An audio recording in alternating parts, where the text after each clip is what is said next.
For those of you who are not familiar with it, Civilization is a long-running franchise of games in the 4X genre. 4X stands for Explore, Expand, Exploit, and Exterminate. I personally have been playing the Civilization series since the earliest iteration in DOS. But for today's review, I'm going to focus on the fourth outing, Civilization 4. Civilization 4 came out in 2005 and made a major impact in the 4X scene. It was in 3D, whereas the first three were only 2D graphics. It had an award-winning theme song called Baba Yetu, which was a Swahili rendition of the Lord's Prayer. Yes, the Our Father. And it was narrated by no other than Leonard Nimoy himself. Imagine Spock talking you through the ages as you guide your tribe of cavemen from the Stone Age to the Space Age. In the beginning, the earth was without form and void.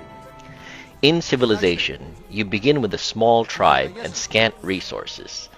Depending on your settings, you know that rival civilizations are roaming the world along with barbarian tribes and various hostile wildlife. Your objective will be to build your tribe from a few people to a massive empire by harvesting resources, discovering technologies, and building an army strong enough to withstand attacks while you work towards one of the winning goals: to conquer all other civilizations by way of force, to convince all other civilizations to join you through culture or religion, or to build a starship so that your tribe can immigrate to Alpha Centauri. You play Civilization by taking actions during turns. Each turn will allow you to assign actions to your units, with cities producing resources or technologies, armies moving around and attacking or defending, or positioning your units for maximum efficiency. Civilization 4 had a few new innovations like great persons popping up every now and then to contribute to your civilization in one manner or another. For instance, Marco Polo might show up to expand your territorial map greatly, or Leonardo da Vinci might allow you to instantly finish the research for a new technology. Used properly, these great persons can give you a boost over your competition as you struggle to remain ahead of everyone.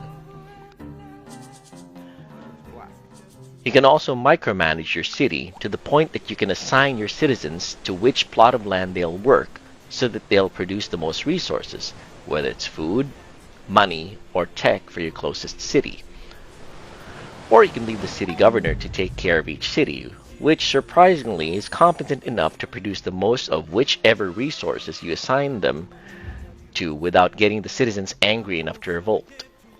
If the citizens are happy enough, they celebrate a We Love the King Day and double their production for a number of turns. Neat! There's a surprisingly robust multiplayer aspect to Civilization 4 too, with a hot seat option, which allows multiple players to control different empires each turn, and a play-by-email option where you can take a turn and send the game file by email to a friend, where they can load up the game, see what you've done, and take their turn as well.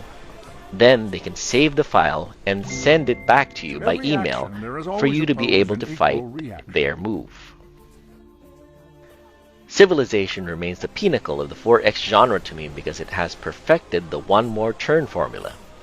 Even battles, which normally would be more exciting in real time, become nail-bitingly suspenseful with the one more turn formula, letting you feel how much planning actually happens in a war.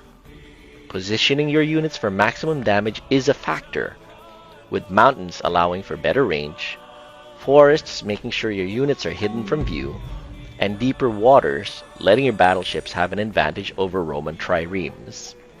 And the funniest things can happen with wars too. I've witnessed a knight on horseback one-hit kill a Sherman tank. Few video game moments are as hilarious as that. All in all, I would say Civilization 4 is my favorite entry in the series. Make no mistake, I'll play any Civilization game to death, but 4 is the one I boot up regularly when my backlog of games becomes overwhelming to the point that I don't know what to play anymore. When the strains of Baba Yetu start to play, I know that I'll be in for an amazing time, which will at the very least be a few hours of building my tribe and either converting them to my religion of choice, convincing them that my culture is the greatest, or fending off Gandhi when he eventually goes crazy and launches a nuke towards my biggest city. Play Civilization 4. It's worth your time. Just don't blame me if you lose lots of it, because it's that good.